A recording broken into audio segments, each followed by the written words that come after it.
This is another edition of the Jesus Tales series. This particular edition is Jesus Returns, setting the stage. And there's going to be a few in this series of Jesus returning, specifically from the exile in Babylon. But before we get to the second coming of Jesus, mostly celebrated by the author of Zechariah 1 through 6, we're going to talk about the prophecies concerning him. Zechariah seems to be written with the idea of answering certain prophecies of Jeremiah. I'll try to keep this conversation simply about the literature. Whether prophecy is real or not, it is real in the context of these literary creations, just as Harry Potter riding a broomstick is real in the books and movies he is a part of. If this is simply literature, then the author of Jeremiah wants you to think he is writing in the last days of Jerusalem, and it is enjoyable to simply let the stories lead the reader through the various prophecies by one author in Jeremiah and the various responses by other authors of Haggai, Zechariah, Ezra, Nehemiah, and even found in Daniel chapter 9. The only reality needed is that these stories exist, and a character named Jesus, son of Jehozadak, was prophesied about, fulfilled that prophecy in at least one responding text, and is very important in at least two other texts in their final form.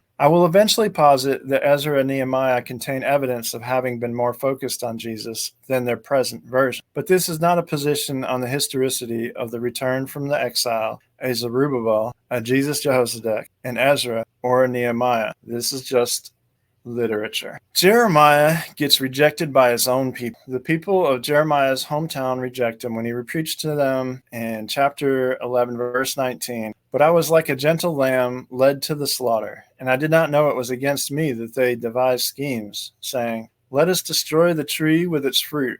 Let us cut him off from the land of the living, so that his name will no longer be remembered. A little further down in 11:21, therefore, thus says the Lord concerning the people of Anathoth, that's Jeremiah's hometown, who seek your life and say, you shall not prophesy in the name of the Lord, or you will die by our hand. There we have it. Jeremiah is being rejected by his hometown. So he's rejected by his hometown based on his preaching. Jeremiah fervently warns Jerusalem and is put in prison for it. Jehovah tells Jeremiah that he will send fishermen to search out the Israelites who have sinned against him. Within 40 years of beginning his preaching, being rejected by his hometown and thrown in prison, Jerusalem will fall, and the temple. Jerusalem also fell 40 years after the evil generation of Numbers 14 rejected the message of Jesus, son of Nun. Jerusalem also falls about 40 years after Jesus of Nazareth preached, warned of impending doom to the temple, and was also rejected by his hometown, and he does talk about being rejected by that evil generation. Clearly, this story of a man warning Jerusalem of its impending doom would resonate with the author of Mark, who is writing as Jerusalem has once again been sacked and the temple destroyed, just as it had in Jeremiah's day. Jeremiah is Jehovah's tool, saying whatever Jehovah wants him to say. At one point, Jehovah tells Jeremiah to tell Jerusalem it is doomed. So in Jeremiah 18:5, we have, then the word of the Lord came to me. Can I not do with you, O house of Israel, just as this potter has done, says the Lord? Just like the clay in the potter's hand, so are you in my hand, O house of Israel. At one moment I may declare concerning a kingdom or nation that I will pluck up and break down and destroy it. But if that nation, concerning which I have spoken, turns from its evil, I will change my mind about the disaster that I intend to bring upon it. And at another moment I may declare concerning a nation or a kingdom that I will build and plant it. But if it does evil in my sight, not listening to my voice, then I will change my mind about that good that I had intended to do to it. Now, therefore, say to the people of Judah and the inhabitants of Jerusalem, thus says the Lord, look, I am a potter shaping evil against you and devising a plan against you. Turn now, all of you, from your evil way and amend your ways and your doings. Just as Jesus, son of Nun's message of going into Canaan was rejected and the people sought to stone him, those listening to Jeremiah's message sought to punish the messenger. Jeremiah 18:18. Then they said, come, let us make plots against Jeremiah, for instruction shall not perish from the priests, nor counsel from the wise, nor the word from the prophet. Come, let us bring charges against him, and let us not heed any of his words. I should make clear there, this Jeremiah 18:18 is the extension of what I just read, where Jeremiah is talking about Israel being like clay in the potter's hands. So he warns them, and this is their response to plot against him. Jeremiah is okay with foreign rule.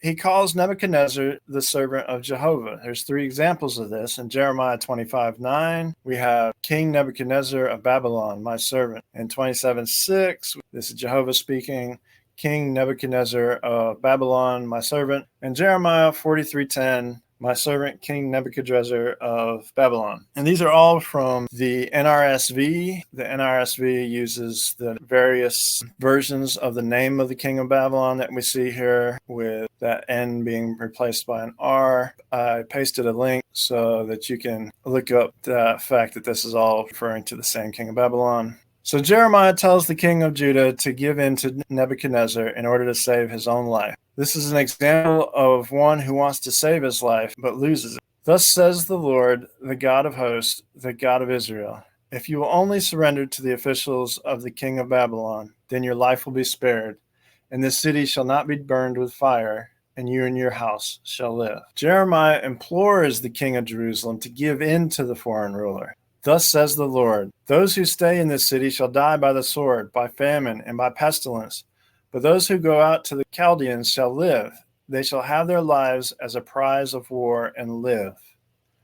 Thus says the Lord, this city shall surely be handed over to the army of the king of Babylon. He will take it. Mark's Jesus of Nazareth will implore those listening to him to seek peace and not an insurrection. Well, to seek peace when he talks about the kingdom coming. And 12:17, Jesus said to them, give Caesar the things that are Caesar's, and to God the things that are God's. And they were utterly amazed at him. So in that particular scenario, he's talking about submission to the powers that Jehovah has put into place, whether that's Nebuchadnezzar, whether that is Cyrus, the king of Persia. Jeremiah predicts the people will return after 70 years in exile. 25:11, these nations shall serve the king of Babylon 70 years.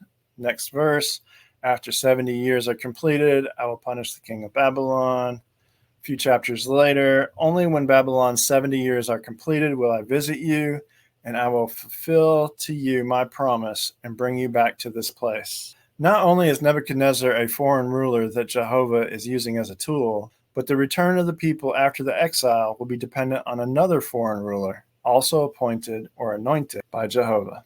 At some point in time, a phrase concluding that Cyrus fulfilled Jeremiah's promise shows up at the end of 2 Chronicles and the beginnings of Ezra. They are most identical, so I'm going to quote Ezra 1:1. In the first year of King Cyrus of Persia, to fulfill the word of the Lord from the mouth of Jeremiah, the Lord stirred up the spirit of King Cyrus of Persia so that he made a proclamation throughout all his kingdom and also in writing, saying, thus says King Cyrus of Persia, the Lord, the God of heaven, has given me all the kingdoms of the earth, and he has charged me to build him a house at Jerusalem, which is in Judah.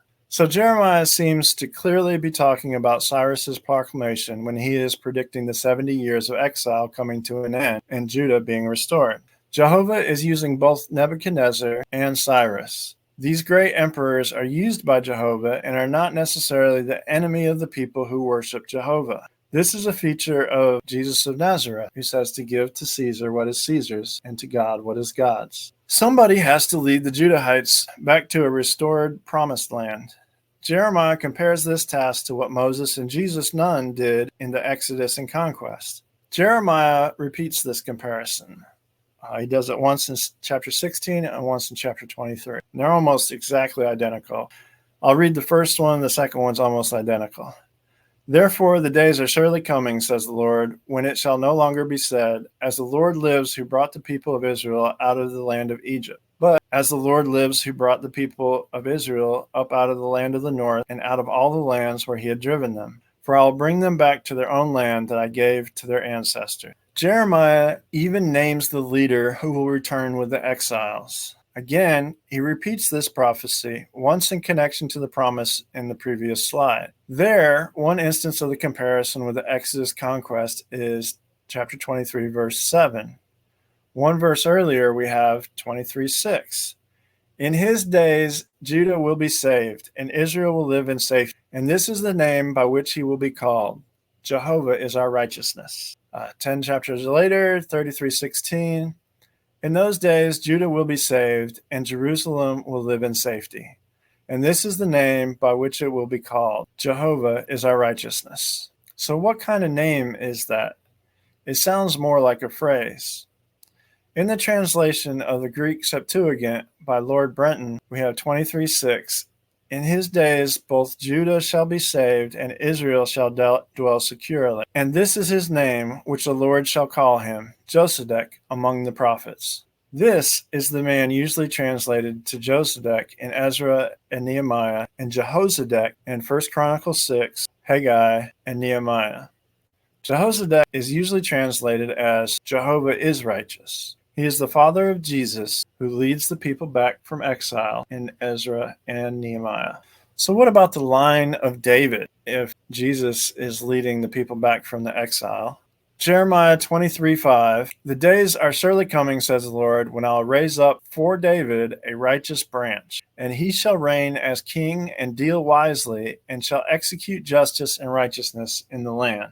So that phrase is usually talking about a lineage of a kingship, and you would think that that successor would have to be of the line of David. We'll continue on. In his days, Judah will be saved, and Israel will live in safety, and this is the name by which he will be called. Jehovah is our righteousness. And the closest we have to that is this guy Jehozadak, who is the father of Jesus, who in 4 books is a key part of bringing the people back from the exile. Therefore, the days are surely coming, says the Lord, when it shall no longer be said, as the Lord lives who brought the people of Israel up out of the land of Egypt, but as the Lord who brought out and led the offspring of the house of Israel out of the land of the north and out of all the lands where he had driven them. Then they shall live in their own land. Jeremiah clearly connects this Jehovah is our righteousness, or Jehozadak, with a branch that will be raised for David. Why do I bring all this up? Because there is a person side by side in each book, except for Zechariah, that is side by side with Jesus, son of Jehozadak. And his name is Zerubbabel, son of Shealtiel. And Zerubbabel is either the grandson or the great-grandson of the last king, or one of the last kings of Jerusalem before the destruction of Nebuchadnezzar. So what we're trying to tie together here are the people who went into exile as Jerusalem was destroyed, and the people who led the exile, the return from the exile. So what preceded the first promise of a branch raised for David? Remember, there's 2 promises. One is in chapter 23, and one is in chapter 33, and they're almost identical. For our purposes, I believe they are. But we got to put each of these promises into context. So the first promise is in chapter 23, and immediately before that, in chapter 22, we have this. As I live, says the Lord, even if King Coniah, son of Jehoiakim of Judah, were the signet ring on my right hand, even from there I would tear you off and give you into the hands of those who seek your life, into the hands of those whom you fear, even into the hands of King Nebuchadnezzar of Babylon, and into the hands of the Chaldeans. I will hurl you and the mother who bore you into another country where you were not born, and there you shall die. But they shall not return to the land to which they long to return.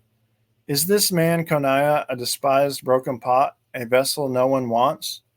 Why are he and his offspring hurled out and cast away in a land that they do not know? O land, land, land, hear the word of the Lord. Thus says the Lord, record this man as childless, a man who shall not succeed in his days, for none of his offspring shall succeed in sitting on the throne of David and ruling again in Judah. So I highlighted that last part, none of his offspring shall succeed in sitting on the throne of David and ruling again in Judah. But there's other sections that say basically the same thing. Why are he and his offspring hurled out and cast away? It seems pretty clear there that that's the end of the Davidic line according to Jeremiah chapter 22. Then the promise of the branch being raised up for David is the very next chapter, and this seems to be Jehozadak. Jehozadak and his son Jesus seem to fill the prophecy of Jeremiah 23, despite not being of Davidic line or even of the tribe of Judah. Jehoshaphat's lineage is listed under the Levites in the book of 1 Chronicles, chapter 6. However, there is a near copy of the promises of a branch of chapter 23, and this copy is found in chapter 33. There, Jehovah gives a strong commitment to the house of David. Reading again, 33:15 and 16. In those days and at that time, I will cause a righteous branch to spring up for David, and he shall execute justice and righteousness in the land. In those days, Judah will be saved, and Jerusalem will live in safety. And this is the name by which it shall be called: the Lord is our righteousness. So that seems to be talking about Jehoshaphat. But in the next verse, for thus says the Lord, David shall never lack a man to sit on the throne of the house of Israel. And the Levitical priest shall never lack a man in my presence to offer burnt offerings, to make grain offerings, and to make sacrifices for all time. The word of the Lord came to Jeremiah. Thus says the Lord, if any of you could break my covenant with the day and my covenant with the night, so that day and night would not come at their appointed time, only then could my covenant with my servant David be broken, so that he would not have a son to reign on his throne, and my covenant with my ministers, the Levites. Just as the hosts of heaven cannot be numbered and the sands of the sea cannot be measured, so I will increase the offspring of my servant David and the Levites who minister to me. The promise of the commitment to the houses of David and Levi continues in what seems to be either the most solid footing possible or hyperbole. Thus says the Lord, this is later in the chapter 33, only if I had not established my covenant with day and night and the ordinance of heaven and earth, would I reject the offspring of Jacob and my servant David, and not choose any of his descendants as rulers over the offspring of Abraham, Isaac, and Jacob. For I will restore their fortunes and will have mercy upon them. So there is an emphasis on the theme of day and night coming at their appointed times. That seems like a pretty secure promise in chapter 33 that the Davidic line will continue, whereas in chapter 22 we saw that the Davidic line was going to come to an end. So Jeremiah puts out these prophecies, and as I've said before, other books answer Jeremiah pretty much directly. Haggai attempts to answer Jeremiah. Haggai mentions both Zerubbabel of the Davidic line and Jesus of the Levitical line in that order. Zerubbabel is listed as a descendant of Coniah, who is also known as Jeconiah and Jehoiachin in 1 Chronicles. Haggai closes with this rebuttal to Jeremiah's scathing prophecy about the lineage of Coniah. Haggai chapter 2, verse 23. On that day, says Jehovah of hosts, I will take you, O Zerubbabel, my servant, son of Shealtiel, says Jehovah, and make you like a signet ring. For I have chosen you, says the Lord of hosts. Remember, we just read in Jeremiah 22, as I live, says Jehovah, even if Coniah, son of Jehoiakim of Judah, were the signet ring on my right hand, even from there I would tear you off. So he has repudiated the Davidic line in chapter 22, and the whole chapter 22 of Jeremiah is a repudiation of the kings and how they've treated the people. And the end of chapter 22 really focuses on this king Coniah and his offspring. This is important because it's supposedly Coniah's offspring, Zerubbabel, who is this important factor in leading people back from the exile. And that's the argument. Haggai comes down on the side that Zerubbabel, son of Shealtiel, son or grandson of Coniah, is the leader of Judea. Another prophet has another opinion. Zechariah seems to find a different answer. He has Jesus, son of Jehoshaphat, crowned, probably as both governor and high priest. Zerubbabel is mentioned in one chapter, but I will contend that there are good reasons to think this is an interpolation. In other words, it was added later. Not only the book of Zechariah, but also the books of Ezra and Nehemiah, despite their attempts to impugn the tradition of Jesus, son of Jehoshaphat, will ultimately show just how important the tradition of Jesus Jehoshaphat was to their community. When Haggai directly answers Jeremiah 22's claim with a statement about a signet ring, it is hard to imagine Zechariah's answer to Jeremiah 33's claim about the Davidic line being as secure as day and night, coming at their appointed times. Perhaps this secure promise about day and night goes unanswered.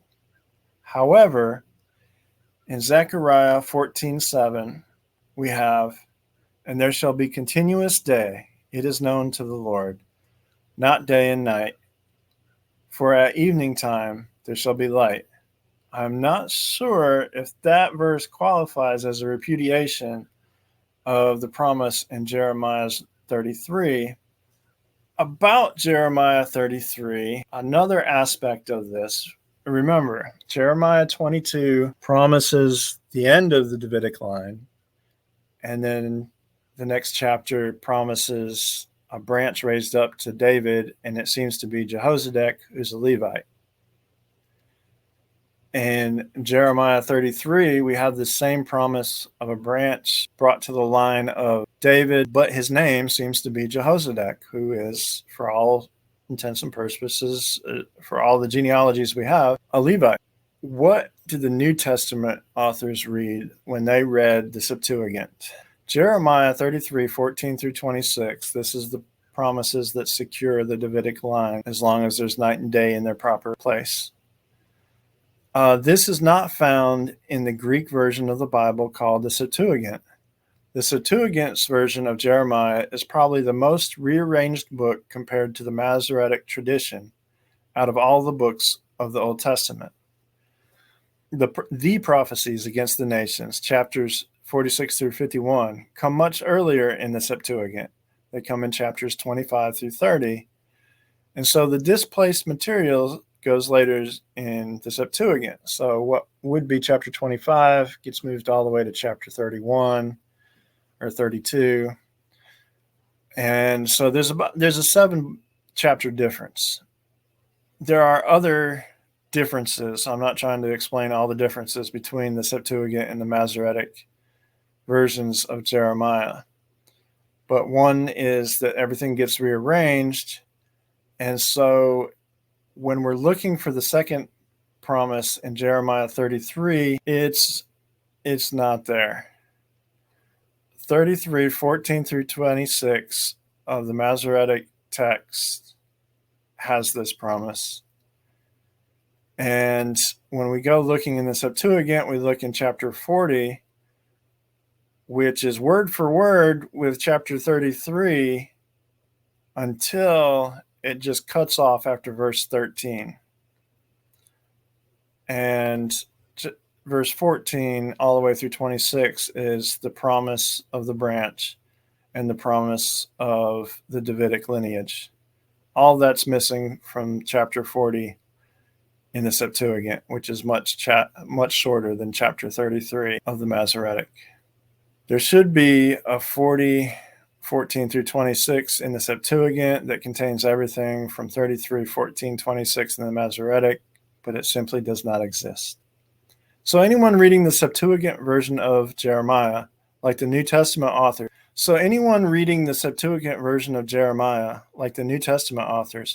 would have read the scathing rebuke of Coniah and his descendants of Jeremiah 22, thus ending the Davidic line, and would not have read the promise of restoring the Davidic and Levite lines tied to the covenant with day and night in Jeremiah 33, because it's not in the Septuagint text.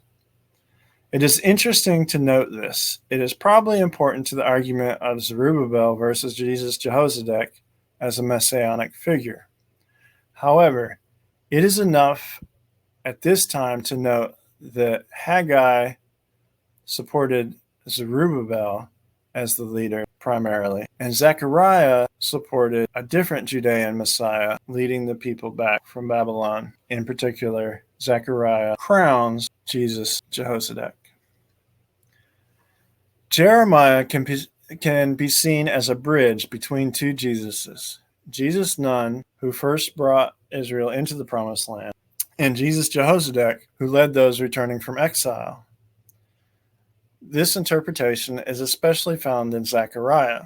So Zechariah, as an answer to Jeremiah, promotes Jesus Jehozadak.